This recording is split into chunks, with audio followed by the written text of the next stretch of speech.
कहिले 18 किलो कहिले 33 किलो सुनका नाउँमा यसै गरी विभिन्न ड्राइभर र भरियाहरूलाई पक्रिने र मालिकसँग नपुग्ने प्रवृत्ति हिजोका दिनमा देखिएको थियो। अहिले पनि सरकार फेरि त्यसै गरी डिपसम्म अन्तिमसम्म नपुगेर यिनै भरिया र ड्राइभरहरूलाई मात्र समातेर मेन नाइकेहरूलाई समात्न सफल भन भने फेरि आँखामा छारो हाले जस्तो देखिन पुग्छ। सभामुख महोदयले हामी प्रतिपक्षले यो सरकार सुशासनका प्रति इमानदार छैन र यो सरकारका प्रति आशंका छ भनेर हामी चिन्ता व्यक्त गरिरहेकै थियौँ र छौँ। हुन त 2-4 वटा आँप खसेर केही हुँदैन भन्ने प्रधानमन्त्रीज्यू हालका प्रधानमन्त्रीज्यू, तर गृहमन्त्रीज्यूलाई के भएको यसमा म उहाँको गम्भीर जवाफ चाहन्छु। के नेपाल तस्करहरूको ट्रान्जिट पोइन्ट बनेको हो? सरकारले शिक्षा क्षेत्रलाई कहिले सिरियसली लिँदै लिएन। हिजो समितिमा बस्दै गर्दाखेरि शिक्षा मन्त्रीज्यूले एसई को यो मध्य प्रदेशको सबै टेक केयर भइसक्यो भनेर हामीलाई आश्वस्त गर्नुभयो। त्यही समय प्रदेशका मुख्यमन्त्रीले यो एसई परीक्षामा हामीले टेक केयर गर्न सक्दैनौँ भनेर छोडे। बुझ्दै जाँदाखेरि त यति ठुलो मात्राको तस्करीको घटना चाहिँ उपल्लो तहको कनेक्सन नभइकन सम्भव छैन। त्यसैले हामी गम्भीरतापूर्वक यी घटनाहरूका बारेमा छानबिन गर्न अनुसन्धान गर्नका निमित्त जोरदार रूपमा माग गर्न चाहन्छौँ। यसमा संलग्न रहेका भरियाहरू ड्राइभरहरू मात्रै पक्राउ पर्दछन्। केही समय ठुल्ठुला समाचारहरू बन्दछन् र निश्चित समय पछाडि यो झिसमिस हुने सामान्य रूपमा जाने गरेको छ। सोभियोको नाममा जुन दलहरूको यो ताण्डव भइरहेछ विश्वविद्यालयहरूमा के गर्नुभएको? आफ्नो गुट उपगुटलाई बचाउन के सरकारले यो देशलाई कहाँ पुर्याउनु खोजेको? यस्तो खालको स्थिति भयो र जनताहरूको सहनशीलतामा धेरै परीक्षा लिइराख्यो भनेदेखि यो सरकार कुन दिन झिरिप्प जान्छ। सरकार गयो त केही हुँदैन। सभामुख महोदय, देश नजाओस्। कोही सभापति बन्न, कोही महामन्त्री बन्न, कोही अध्यक्ष बन्न, यसरी विद्यार्थीहरूको दुरुपयोग भइरहेछ। सभामुख महोदय, विश्वविद्यालयहरूमा तालाबन्दी छ। त्यसले गर्दाखेरि 1 महिना भयो विद्यार्थीहरूले राम्ररी पढ्न नपाएको। विद्यार्थीहरूको पढ्ने हक सुनिश्चित गर्न एकले अर्कालाई शिक्षा मन्त्रीले गृहमन्त्रीलाई, गृहमन्त्रीले शिक्षा मन्त्रीलाई देखाउने होइन।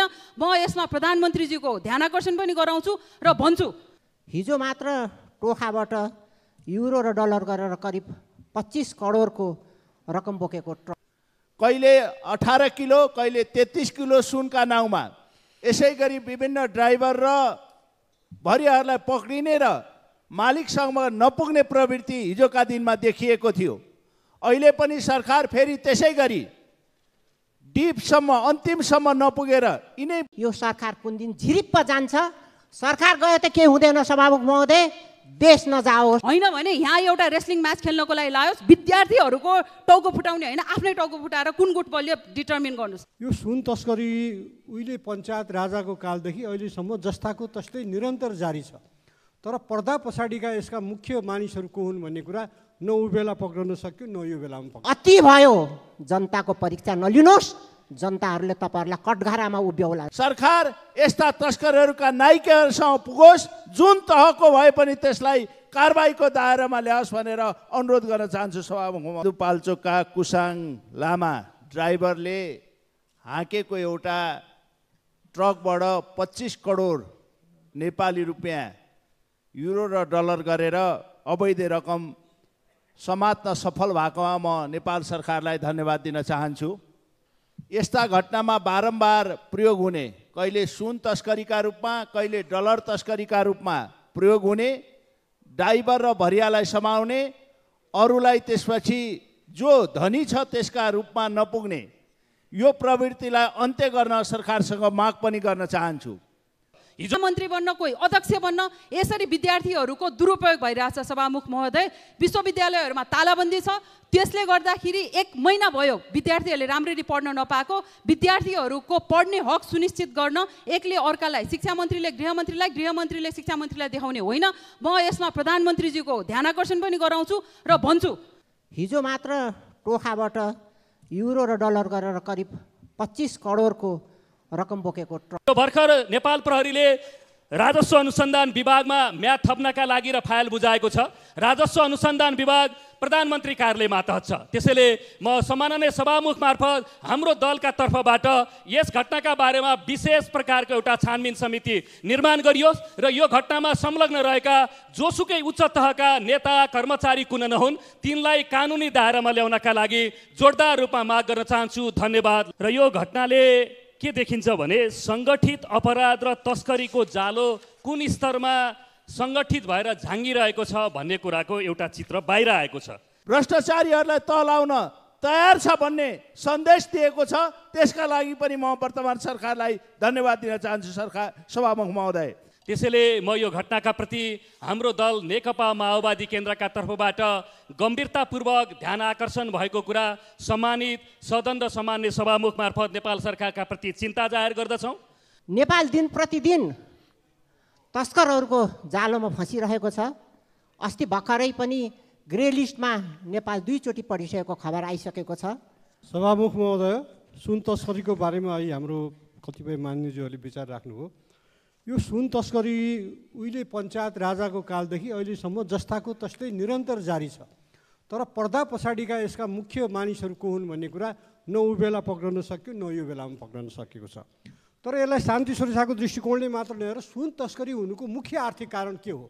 किन मान्छेले यो सुन तस्करी निर्वाध रूपमा गर्न चाहन्छ? कि हामीलाई आवश्यक भएको जति सुन हामीले ल्याउन नसकेको वैध रूपबाट हो भने त्यो खुला गर्नु पर्यो, होइन भने यसलाई सम्बोधन गर्ने आर्थिक दृष्टिकोणले यसलाई सम्बोधन गर्न सक्ने विषयहरू सरकारले अघि सारेर त्यसलाई सम्बोधन गर्नु पर्यो। किनभने हामी ग्रे लिस्टमा परेका छौँ, तस्करी भइरहेको छ हाम्रो देशमा भन्ने मेसेज जानु राम्रो होइन। त्यसैले यसका आर्थिक आधारहरूलाई समाप्त पार्ने विषयहरू के हुन सक्छन् त्यस विषयमा सरकारहरूले स्पष्ट पारोस्। धन्यवाद। सम्मानित, अहिले जनकपुर विमानस्थलमा दैनिक 16वटा भन्दा धेरै फ्लाइट र दैनिक 842 जना औसतमा फ्लाइ गरिराखेको छ। तर धावन मार्ग 1306 मिटर मात्र लामो भएकोले गर्दा जनकपुरले वा मिथिला क्षेत्रले पर्यटकीय सम्भावनाहरू यथेष्ट रूपमा प्राप्त गर्न सकिराखेको छैन, किनकि त्योभन्दा धेरै ठुलो विमान त्यहाँ जान सक्दैन। हालसालै अयोध्याको र हामीले महाकुम्भको धार्मिक पर्यटनको सम्भावना देख्यौँ। जनकपुरको पनि धार्मिक पर्यटनको सम्भावनालाई उपलब्धि गर्नको लागि त्यहाँको धावन मार्ग कम्तीमा 1700 मिटर बनाइयोस् भनेर म सम्बन्धित साझेदारहरूको ध्यानाकर्षण गराउन चाहन्छु। धन्यवाद। सम्माननीय सभामुख महोदय, सरकारले शिक्षा क्षेत्रलाई कहिले सिरियसली लिँदै लिएन। हिजो समितिमा बस्दै गर्दाखेरि शिक्षा मन्त्रीज्यूले एसई को यो मध्य प्रदेशको सबै टेक केयर भइसक्यो भनेर हामीलाई आश्वस्त गर्नुभयो। त्यही समय प्रदेशका मुख्यमन्त्रीले यो एसई परीक्षामा हामीले टेक केयर गर्न सक्दैनौँ भनेर छोडे। बुझ्दै जाँदाखेरि त गृहमन्त्रीज्यूले सिडिओहरूलाई मुख्यमन्त्रीज्यूको गजबको आइडिया थियो, केन्द्र अध्यक्षहरू गोल प्रथाबाट गरौँ, एसईलाई राम्ररी गरौँ भनेर। त्यसमा केही सपोर्ट गरिएन। हुन त 2-4वटा आँप खसेर केही हुँदैन भन्ने प्रधानमन्त्रीज्यू, हालका प्रधानमन्त्रीज्यू, तर गृहमन्त्रीज्यूलाई के भएको? यसमा म उहाँको गम्भीर जवाफ चाहन्छु। र दोस्रो, सोभियूको नाममा जुन दलहरूको यो ताण्डव भइरहेछ विश्वविद्यालयहरूमा, के गर्नुभएको? आफ्नो गुट उपगुटलाई बचाउन कोही सभापति बन्न, कोही महामन्त्री बन्न, कोही अध्यक्ष बन्न, यसरी विद्यार्थीहरूको दुरुपयोग भइरहेछ। सभामुख महोदय, विश्वविद्यालयहरूमा तालाबन्दी छ। त्यसले गर्दाखेरि 1 महिना भयो विद्यार्थीहरूले राम्ररी पढ्न नपाएको। विद्यार्थीहरूको पढ्ने हक सुनिश्चित गर्न एकले अर्कालाई, शिक्षा मन्त्रीले गृहमन्त्रीलाई, गृहमन्त्रीले शिक्षा मन्त्रीलाई देखाउने होइन। म यसमा प्रधानमन्त्रीजीको ध्यानाकर्षण पनि गराउँछु र भन्छु विद्यार्थीहरूको पढ्ने हक सुनिश्चित गरियोस्, होइन भने यहाँ एउटा रेस्लिङ म्याच खेल्नको लागि लायोस्। विद्यार्थीहरूको टाउको फुटाउने होइन, आफ्नै टाउको फुटाएर कुन गुट बलियो डिटर्मिन गर्नुहोस्। धन्यवाद। सम्मान्य सभामुख महोदय, गत सोमबार राति 11 बजे काठमाडौँ जिल्लाको टोखा नगरपालिका 2 झोरबाट नेपाल प्रहरीले अहिलेसम्मकै सबभन्दा धेरै ठुलो अवैध रकम सहित एउटा गाडी बरामद गरेको छ। डलर र युरो गरेर करिब 25 करोड बराबरको नगद, अवैध नगद बरामद भएको समाचारहरू बाहिर आएका छन्। यो घटनाले सिँगै देशलाई एउटा हिसाबले तरङ्गित पनि बनाइरहेको छ। हामी प्रतिपक्षले यो सरकार सुशासनका प्रति इमान्दार छैन र यो सरकारका प्रति आशंका छ भनेर हामी चिन्ता व्यक्त गरिरहेकै थियौँ र छौँ। र यो घटनाले के देखिन्छ भने सङ्गठित अपराध र तस्करीको जालो कुन स्तरमा सङ्गठित भएर झाँगिरहेको छ भन्ने कुराको एउटा चित्र बाहिर आएको छ। त्यसैले म यो घटनाका प्रति हाम्रो दल नेकपा माओवादी केन्द्रका तर्फबाट गम्भीरतापूर्वक ध्यान आकर्षण भएको कुरा सम्मानित सदन र सामान्य सभामुख मार्फत नेपाल सरकारका प्रति चिन्ता जाहेर गर्दछौँ। यो यति ठुलो मात्राको तस्करीको घटना चाहिँ उपल्लो तहको कनेक्सन नभइकन सम्भव छैन। त्यसैले हामी गम्भीरतापूर्वक यी घटनाहरूका बारेमा छानबिन गर्न अनुसन्धान गर्नका निमित्त जोरदार रूपमा माग गर्न चाहन्छौँ। सम्माननीय सभामुख महोदय, अहिलेसम्म यस्ता प्रकृतिका घटनाहरू यसमा संलग्न रहेका भरियाहरू ड्राइभरहरू मात्रै पक्राउ पर्दछन्। केही समय ठुल्ठुला समाचारहरू बन्दछन् र निश्चित समय पछाडि यो झिसमिस हुने सामान्य रूपमा जाने गरेको छ। हिजो भर्खर नेपाल प्रहरीले राजस्व अनुसन्धान विभागमा म्याद थप्नका लागि र फाइल बुझाएको छ। राजस्व अनुसन्धान विभाग प्रधानमन्त्री कार्यालयमा तहत छ। त्यसैले म सम्माननीय सभामुख मार्फत हाम्रो दलका तर्फबाट यस घटनाका बारेमा विशेष प्रकारको एउटा छानबिन समिति निर्माण गरियोस् र यो घटनामा संलग्न रहेका जोसुकै उच्च तहका नेता कर्मचारी कुन नहुन् तिनलाई कानुनी दायरामा ल्याउनका लागि जोरदार रूपमा माग गर्न चाहन्छु। धन्यवाद। सभामुख महोदय, हिजो मात्र टोखाबाट युरो र डलर गरेर करिब 25 करोडको रकम बोकेको ट्रक बरामद भएको छ। सभामुख मार्फत म सरकारलाई सोध्न चाहन्छु, के नेपाल तस्करहरूको ट्रान्जिट पोइन्ट बनेको हो? यस्तो स्थितिमा सरकारले नेपाली जनताहरूको सहनशीलताको परीक्षा धेरै नलियोस्, म यो सरकारलाई चुनौती दिन चाहन्छु र म अनुरोध पनि गर्न चाहन्छु। नेपाल दिन प्रतिदिन तस्करहरूको जालोमा फँसिरहेको छ। अस्ति भर्खरै पनि ग्रे लिस्टमा नेपाल 2 चोटि पढिसकेको खबर आइसकेको छ। उसमा भ्रष्टाचारमा नेपालले नयाँ नयाँ कीर्तिमान कायम गरिरहेको छ र हामीहरू ठगीको उपाधिबाट सुशोभित भएका छौँ। म सरकारको ध्यान आकर्षण गर्न चाहन्छु र सरकारलाई खबरदार भन्न चाहन्छु, के सरकारले यो देशलाई कहाँ पुर्याउनु खोजेको हो? यस्तो खालको स्थिति भयो र जनताहरूको सहनशीलतामा धेरै परीक्षा लिइराख्यो भनेदेखि यो सरकार कुन दिन झिरिप्प जान्छ।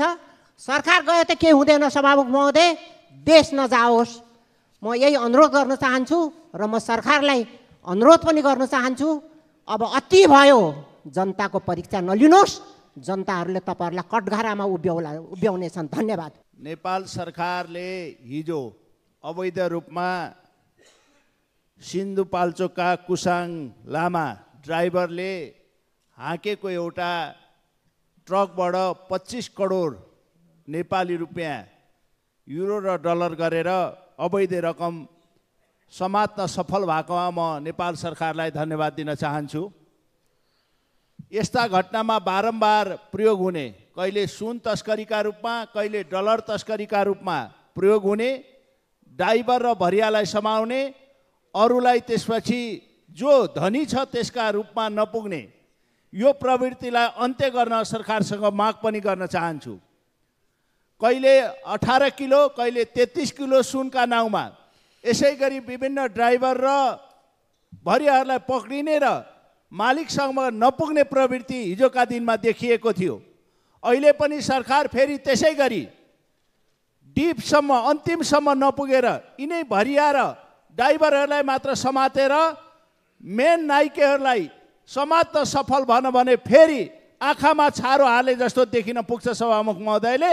त्यसैले सरकार यस्ता तस्करहरूका नाइकेहरूसँग पुगोस्, जुन तहको भए पनि त्यसलाई कारबाहीको दायरामा ल्याओस् भनेर अनुरोध गर्न चाहन्छु सभामुख महोदय। यस्ता घटना विगतमा पनि भएका र जनमानसमा निराशा पैदा भइरहेको बेलामा सरकार अहिले तस्कर र भ्रष्टाचारीहरूलाई तलाउन तयार छ भन्ने सन्देश दिएको छ। त्यसका लागि पनि म वर्तमान सरकारलाई धन्यवाद दिन चाहन्छु सभामुख महोदय। सम्माननीय सभामुख महोदय, यही चैत्र 3 गते विशेष समयमा मैले अभिव्यक्त गरेको धारणा एउटा संसदको हैसियतले विशेष सन्दर्भमा राखेको व्यक्तिगत धारणाहरू हुन्। यो धारणा नेपाली काङ्ग्रेस पार्टी र संसदीय दलको आधिकारिक धारणा पनि होइन। यी विचारहरूले सम्मानित संसदका सदस्यहरू एवं अन्य जनसमुदायमा समेत केही नकारात्मक प्रभाव परेको भए म उहाँहरूको सम्मान गर्दै उहाँहरूसँग क्षमा याचना गर्न चाहन्छु। धन्यवाद।